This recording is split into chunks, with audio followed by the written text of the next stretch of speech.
Patok sa mga techie sa Dagupan City ang isang pampasaherong jeep doon. Kalahin mo namang may wifi yung jeep. Tapos kabilang kanto lang pala. Tapos kabilang kanto, baba ka na. At least may wifi. Kaya naman kahit on the go, updated pa rin ang mga pasahero. Imbis din na mayamot sa trapiko, nag-i-internet na lang sila. Pero hindi ba delikado yun? Baka ma-snatch yung mga smartphones mo. Makibalita tayo kay Roland Umangay ng GMA Dagupan.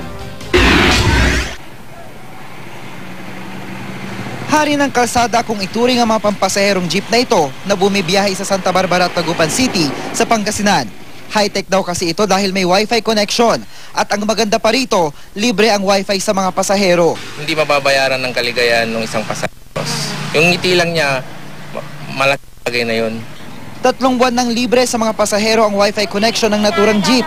Subok raw ang bilis ng koneksyon nito sa internet, kaya bago raw magpara ang pasahero, siguradong nakapag-download at upload na raw ng kanilang mga paboritong kanta o litrato.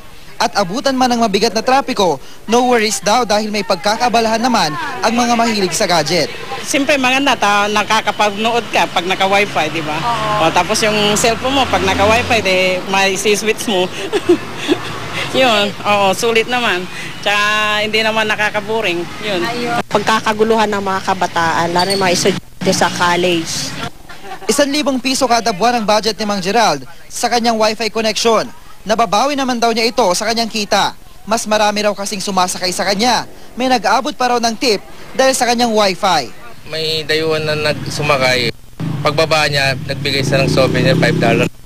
Ano sabi niya? It's beautiful, sabi niya. It's great, sabi niya po, ma'am. Sa mga nais sumakay sa jeep ni Mang Gerald, madali raw itong makilala dahil sa nakasulat na pangalan ng jeep na Kissmark. Ito rin ang password ng kanyang wifi. Pero, paalala lang ng mga otoridad, doble ingat sa mga paggamit ng gadget sa mga jeep para hindi mabiktima ng pagnanakaw. Tingnan mabuti yung kanilang mga paligid dahil very tempting yung mangyayari dyan sa loob ng pampasaherong jeepney, no? And syempre, malalaman na rin ito ng mga snatchers, and they will take advantage. They might take advantage of the situation. Roland Umangay, Nagbabalita, Pilipinas.